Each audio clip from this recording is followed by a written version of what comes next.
I've been sick and I couldn't make videos. We're back, so I have to talk about a lot of stuff. Let's start.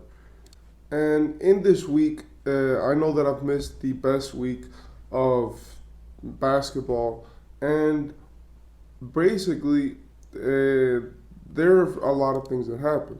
First, Monty Williams, as we know, got waived by his team. He's still out of a job. I wanted to mention that because he's getting paid all this money, but he's not working. And as much as I do think that he does want to coach, there needs to be a team out there which needs to pick him up. I hope this is a team like the Lakers, even though they just got their new coach. But if not, then maybe a team like, who knows, like one of these other teams which always is changing their coach could get Monty because he's a very great coach. Then Klay and the Warriors. And by the way, I'm gonna move quickly. It's a lot of stuff that I have to talk about.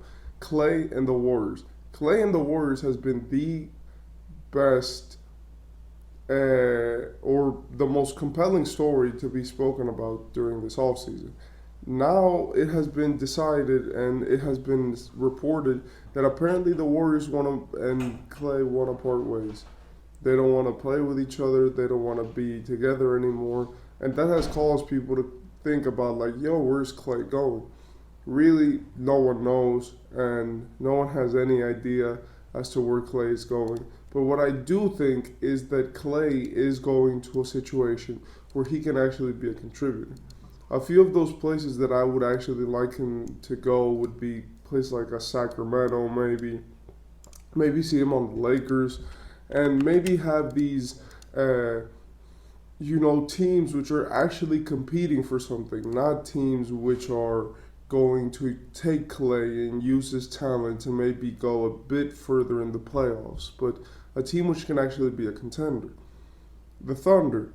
The Thunder are amazing, and they've started with their new moves. They've started with their new, like, and with that Alex Caruso trade, which I did speak about, I do believe that they're setting themselves up for the future. Then we had obviously the big moves and the trades, which were Dejounte Murray and Mikal Bridges. If you guys didn't know, Mikal Bridges got sent with the Villanova roster of New York, and in my opinion, this is where I'm actually going to spend a lot of time talking. I don't think that Mikal Bridges and this Brooklyn trade was the smartest trade of all time.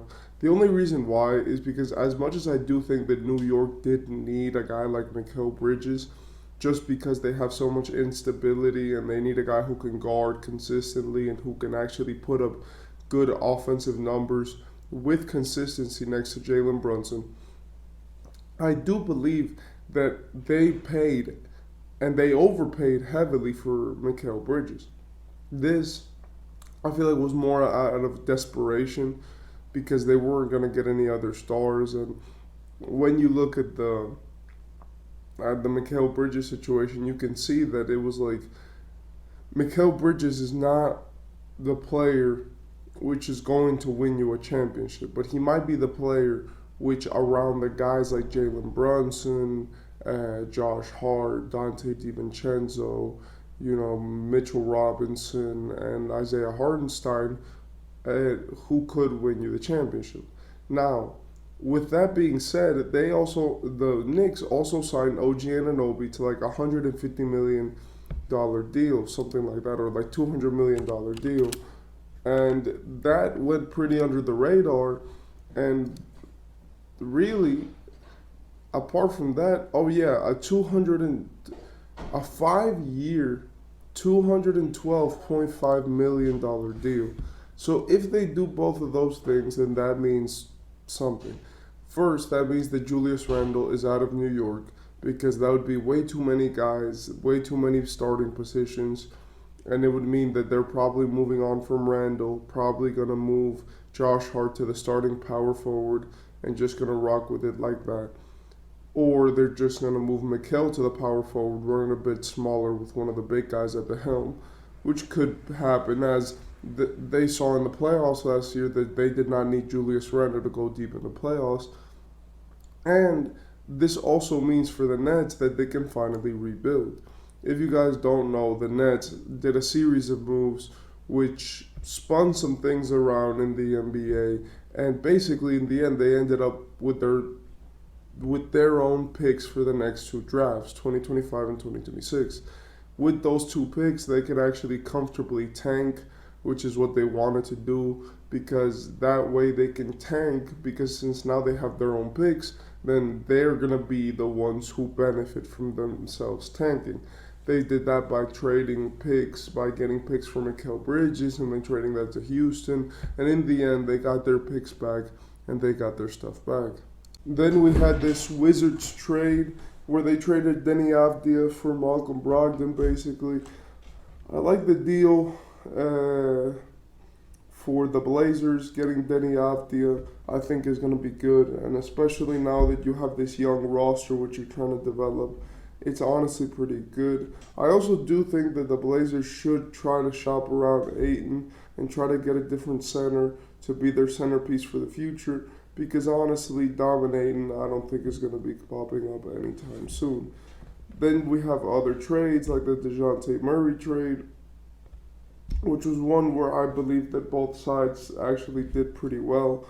Even though I do think that Atlanta got a very underwhelming package for it, I do think that in the end, Dejounte Murray just needed to leave Atlanta. I feel like he was great in Atlanta, if I'm being honest. But I feel like the problem was more of the situation around him, which did not allow him to be able to succeed. And Dejounte Murray in Atlanta was very good, in my opinion. Like, especially when Trey wasn't playing, he found a way always to take over games. The only thing that I did not like was the fact that he had to give up so much of the ball handling responsibility. Dejounte was relegated more to being a scoring shooting guard than being like a playmaking point guard, which is what he was in San Antonio. And in my opinion, when it came to the defense, he was still great defensively. The problem was that they were not using him in that manner, because in Atlanta, they were trying to make it like this ideal backcourt, but it just never was. And having the cone of Trae Young on defense made Dejounte normally have to take up two assignments at the same time. So I'm glad he's in the Pelicans. I'm glad he gets to go there, probably be a point guard there, and move CJ McCollum to the shooting guard. And that way he can actually probably find some real success and not have to be, in this situation like he was in Atlanta. Because in Atlanta, he actually had some games where he was just playing great. Then we had the draft, obviously. I'm not going to speak much of it. Shout out to the Frenchmen. They did really well this season. They had a lot of players who got drafted. Obviously, Bronny James got drafted, which was nepotism. If you guys don't know what that is, that's basically when, just because, let's say, your father or your mother has a big position somewhere, you get that position too. And Bronny got in the NBA because of his dad. And I don't really mind, because coaches and other staff members have abused that for centuries. So it doesn't really matter. I'm just saying, I hope that Bronny does well. I hope that he can actually live up to his last name. And I hope that maybe he just came in the NBA too early, and with a few developmental years and developing around NBA guys, he can actually start to take the league seriously and really do what he wants to do. And Paul George is opting out of his contract, which basically means that he wants another contract.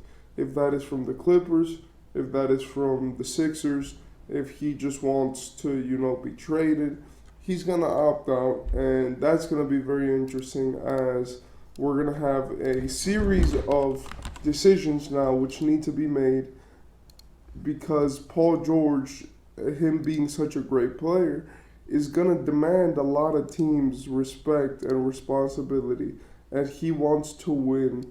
Meanwhile, the Clippers obviously do not want to lose him. because if they lose him, then they're gonna be in some deep water and they could lose Kawhi.